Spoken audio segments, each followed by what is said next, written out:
Good morning and welcome to Cincy Lifestyle on this Tuesday, Election Day. Mona, we've been talking about it for months now and it's finally here. I am so glad that it's here, and I hope everybody is out there voting if they haven't voted already. So many people have already done their job and their civic duty, but those who have waited to today, we just thank you for voting. That we do. With that in mind, Mona, I went looking up some election trivia, and I have 5 questions for you. Are you ready? As long as I don't have to be ready with answers, but I'm ready for the questions. Okay, all right, let's begin with what was the largest margin of victory in a presidential election? I have no idea, Clyde. The largest margin, I have maybe somebody won by 50%. Oh, even bigger than that. James Monroe in 1820. Really? Yeah, James Monroe won because he ran unopposed and pulled in about 80% of the vote. Now, my thought is, how do you run unopposed and only get 80%? But okay, so there's that. Question number 2. Why are elections on Tuesday? I have no idea. Why are elections on Tuesdays? Well, first of all, it's mandated by Congress, so it's actually a law that says elections are on Tuesday. But that apparently came about because, well, Sunday was when you went to church, and Monday was frequently a travel day for a lot of folks. So guess what? Election days are on Tuesday. All right, goes back to our agrarian past. Question number 3. Why are Democrats characterized as donkeys and Republicans as elephants? I have been asking that question all my life, so I am looking forward to this answer. That's a lie. That's a long time to ask a question. But anyway, okay, so I'm sorry, I couldn't help it. You threw it up there. I had to take a swing at it. Apparently, it turns out that during his run for the presidency, Andrew Jackson was characterized as a jackass by his opponents. And he said, hey, I like it. I'm going to run with it. So that became the party symbol. And then during the Civil War, Republicans adopted the elephant as a symbol. All right, I'm going to skip. Got not a lot of questions left. So I'll ask this. What is the longest time between Election Day and the announcement of the winner? The longest time that elapsed? I'm going to guess that it will be this year. Well, it actually happened in 1876 when the electoral results in 3 states were kind of up for discussion. Not everybody was sure how it was going to work out. South Carolina was one of them. And it wasn't until March of the following year that they reached an agreement and Rutherford B. Hayes became the president. So the election was in November. It didn't get settled till March. So there you have it. All right, let's shift gears a little bit now and talk about one of our other favorite topics, food. Switching your family to a vegetarian or more plant-based diet can seem like a daunting task, but believe it or not, the Mayo Clinic says doing so, going vegetarian or vegan, can reduce your risk of heart disease, diabetes, and some cancers. Now, to talk with us a little bit more about this subject, I want to welcome Dr. Reshma Shah. She's a board-certified pediatrician and clinical instructor at Stanford University School of Medicine. Dr. Shah, thank you for joining us this morning. Thanks so much for having me. And let's dive right in, because you've got a recipe for red pepper tomato soup. Sounds like you're spicing up a staple for us. Tell us how to make that. Absolutely. So, typical canned tomato soup is the second ingredient oftentimes is high fructose corn syrup or some other type of sugar. So we're going to make a homemade version that will leaving you the canned version behind for good. And you're going to start just by simply sauteing a little bit of diced onion with garlic in olive oil, and we're going to spice it up. And you can vary this for the children. If your children don't like it too spicy, you can leave it out altogether.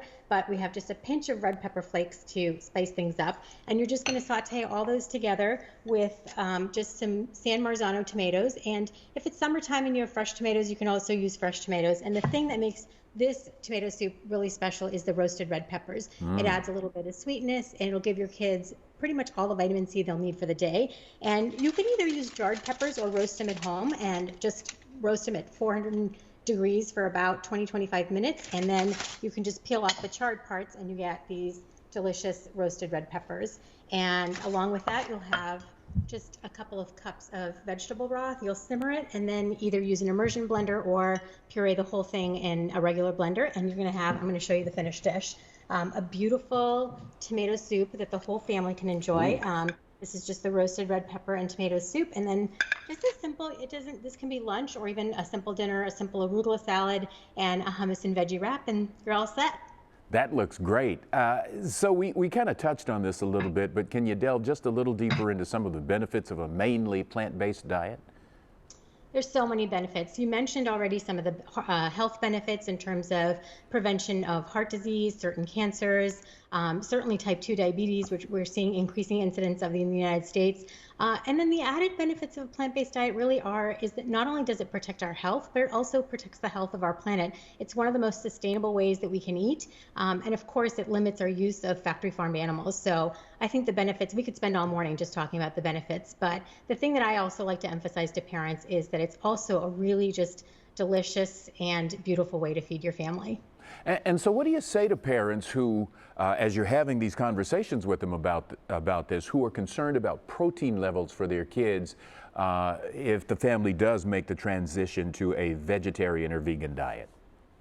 So plant-based foods are actually really abundant and rich in proteins as long as you include things like whole grains, beans, especially legumes are really high in protein, things like edamame, tofu, tempeh, and even just using some of the veggie meats that we see now increasingly in the markets, those can also be a great way of adding protein to the diet. I always remind people that 99% of Americans meet their daily protein requirements, and less than 3% of Americans meet their daily fiber requirements. So when people ask me about protein, I always ask them about fiber.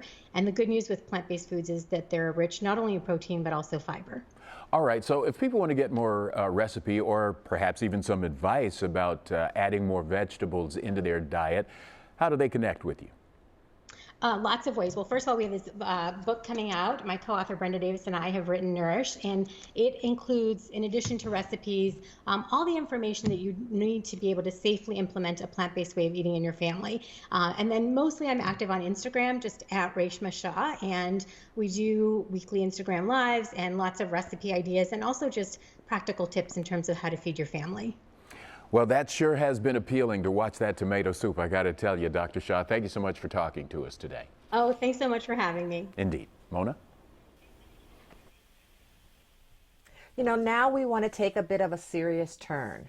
Across the nation, we lose somewhere between 50 to 150 firefighters every year.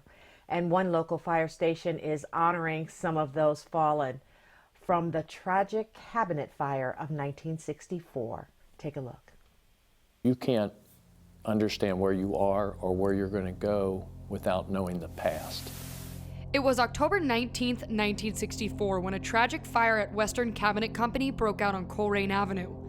The Groesbeck Fire Department of Colerain Township was dispatched to extinguish the fire, but complications arose.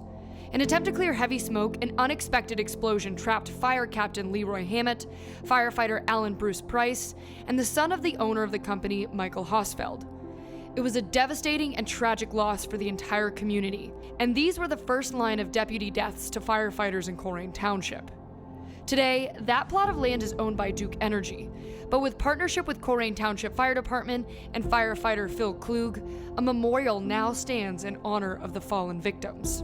Part of it was just because of all of 2020, and I wanted people to be interested and understand that we are a close community. It's not just about the fire department, it's about Colerain Township and the firefighters that work here, and that was part of our history. October 19th, 1964, there was a tragic fire, and I understood that there was a lot of raw emotion, and I just thought it was something that I thought about for a long time, and I had bronze plaques off the original memorial that I said, someday we're going to mark this location.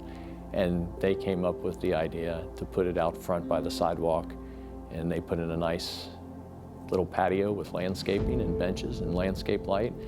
And I think that everybody who drives down Colerain Avenue or walks down Colerain Avenue will get to see that we do have history and we care. These memorials and photos are more than just stone and paper. It's reflection and tribute to the evolution of protecting our communities over the decades and representation of the job at hand. We spend 33% of our lives with a house full of individuals that we not only know that individual, we know their hopes, their dreams, their disappointments, things that are going on in their lives that I would imagine some of their own family members don't even know. And so it's strong, because you don't take on this profession without carrying some of the past, some of the disappointments, some of the tragedies, and without them, you could never do it. It's a history of risking a lot to save a lot, and these memorials are a reminder of that. It's a tragedy anytime you lose someone, and especially you lose someone, and these were guys that would leave their homes in the middle of the night to help other individuals, and I think when you lose someone like that, you can't even imagine that they're gone, and I want the families to know they're not gone in our hearts.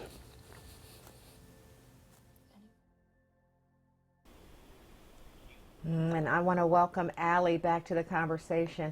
Allie, you know, you did an excellent job on a really tough story. How did you feel when you were out there? Thanks, Mona. Yeah, I even want to backtrack a little bit because, you know, two very different feelings of, if you recall, we were out there for a Feed the Firehouse piece, you know, same crew, same unit, and that was about a year ago with a different energy, and then coming back for a piece like this, you want to talk about, number one, really pulling on your heartstrings, but I think Phil said it best. How I felt about it is really, you know, being methodical about your past, about your history, and making me as an individual feel very, very appreciative for the line of work and the job that they do in our community every day. Because, you know, Phil said it himself, this isn't a line of work that's easy. They go through a lot of traumatic experiences, and they probably experience things that we, as an average civilian, might not experience every day, and they see things that we might not see. So yes, this was just one fire and traumatic moment in '64, but we do lose firefighters 50 to 150 every year annually, and it's just kind of a nice reminder to try to put yourself in their shoes and understand what they do for our community, and being very appreciative of that, and highlight the brotherhood and sisterhood and what they go through. There really is a strong bond there. Allie, thank you so much. That was a great story, as always. And coming up here on Cincy Lifestyle, we're going to take you to a place to retire in style. We'll take you behind the scenes at the Kenwood by Senior Star to show you how easy it is to live a life of luxury in your golden years. All right, here's a question for you. Did you know there are about 3,500 animal shelters in America, and that they serve 6 to 8 million animals every year? Well, the 10 movement partners with several fantastic animal shelters to improve the lives of cats in our region, including Ohio Alley Cat Resource and the SPCA. And here to tell us more is Deborah Cribbs, the chair of the 10 movement. Thank you so much for joining us, Deborah. You're welcome. Thanks for having me. I'm so happy to talk about this. Oh, we're happy that you're here. So briefly tell us about the 10 movement and what impact you've made in shelters. Oh, thanks for asking. Well, starting about 5 years ago, we started working on a foundation, and it's called the Joni Bernard Foundation. And we wanted to stop cats from being killed in shelters in our local area, in the Cincinnati area. We work in about a 100-mile radius from Cincinnati, and we started with spay-neuter as our real goal, to get every cat that we could spay-neutered in the area. We also work on adoption, so we work with some truly great shelters in the area, and I think you said this, but it is National Shelter Week this week. So it's a great time to talk about if you have an interest in adopting a kitty or even a doggy, it's a really great time to go visit your local shelter. And talk about why considering adopting from a shelter is such a great thing, especially if you want to, if it's time to add a pet to your house. Great question.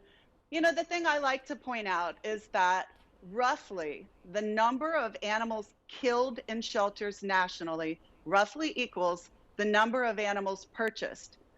So if people would not purchase their companion animals and adopt them, we wouldn't have as big of a problem nationally. And you asked me what kind of momentum we've had locally. Right now, we are considered a no-kill city. We don't kill in the city of Cincinnati or in the surrounding area for space, but that means we have to have a dedicated public looking always to adopt animals directly from shelters. You know what? That's a great point. And we really have to get more people adopting from shelters. But some people just can't adopt an animal, maybe allergies or other reasons. So how can they help? It's another great question. If you can't have a cat in your house, you can always volunteer, maybe doing something at the shelter that wouldn't tweak your allergies. You can always donate funds, of course. All shelters can use funds, and before COVID, they like to have donations of food and towels. I think you have to check with each shelter now just to ask what they're interested in. But another really powerful tool, Mona, is fostering. Say you don't have allergies and you're happy to have a cat in your house, but you're not ready to make the commitment. Maybe you don't know how it's going to go with your dog or your other cats or something. Sign up to be a foster. That means that you take kittens or cat in need for a short period of time while maybe they're waiting for spay-neuter. Wow, more great ideas from you, Deborah. So tell us where people can get more information about the 10 movement and how they can connect with you. Well, givethem10.org and our local partners, Ohio Alley Cat Resource and the SPCA. Deborah, thank you so much for talking to us. We appreciate all the good information. Thank you. Whether you're going on an outing to the National World War I Museum or spending an afternoon in the Red Stocking Pub, the Kenwood by Senior Star Senior Living Community is the perfect place to discover purpose and passion. Take a look. We knew that at some point we wanted to move into a senior citizen living area because we just want to be independent as long as we can, but we didn't like the upkeep of a house and getting on ladders and doing gutters and that type of thing. So we lived for quite a while on a high-rise on the river, and we loved the high-rise concept. So we looked here and we found some models we liked and put our name on the waiting list. And when it came up, we moved. We looked for safety, security, and when we toured the place, it was the pristine cleaning, obviously, that was going on here. It made us feel very comfortable, especially, this is even before the COVID. We also came because of the food. We came a couple times for dinners, and we're very impressed about the food, the presentation. As COVID has evolved, they now have opened the dining room for fine dining. We have the option of doing carry-out bistro items, which is delicious from the deli. And we can always have anything delivered all day long, 3 meals a day if you don't want to go out of your room. She always tells people it's a cruise ship on land. I'm stealing her comment with that, and it is. We've got a sheet telling us almost every hour things are going on. So I think we're both getting a very enriched environment here. From my own perspective, I love the Diane Shields lectures. That's a classic. Things I never learned, in my many years of education, I'm now being exposed to through that. And there's 1 or 2 movies essentially almost every day going on 7 days a week. They have happy hour several times a week down in the Marquee Theater. It brings people together, and they can interact with each other because everybody's in the same boat. During COVID, I'm the one that loves to do all the activities, and early on the activity department rose to the occasion. They provided virtual activities in the Marquee Theater. They had exercise with Arabella. They have Tai Chi for relaxation. They have piped in musicals. And you can Zoom it in your room, or you can go down. You would be wearing your mask and be protected, but you could do all those activities. Well, since COVID, we've done things a little differently, but we've been very, very pleased with how the Kenwood has managed the COVID, and they've done things safely. We've invited friends to come in and move here, and they have, and we highly recommend the Kenwood. There hasn't been anything that hasn't been done with the appropriate safety precautions, compliant with those guidelines, because we know the repercussions that could occur. They have supported that, we have supported them, and we're very happy with how things have evolved and look to have those things behind us in the very near future. So, if you're curious, you'd like to learn more about the Kenwood by Senior Star, visit online at kenwoodbyseniorstar.com or give them a call, 513-399-5953. We'll be right back. Well, you can't blame the weather if you don't go out and vote today. We're on our way up to 59 for a high. Sky stays sunny. Winds will be light. Mona? Thank you, Clyde. And that's Cincy Lifestyle for today, Tuesday, November 3rd. Reach out to us. We love to hear your comments and everything. Make it a great and peaceful election. Thanks for watching our video. If you liked what you saw, hit that subscribe button. You can also check out full episodes of the show you've never seen before, or watch your favorites again and again. And as always, make it a great day.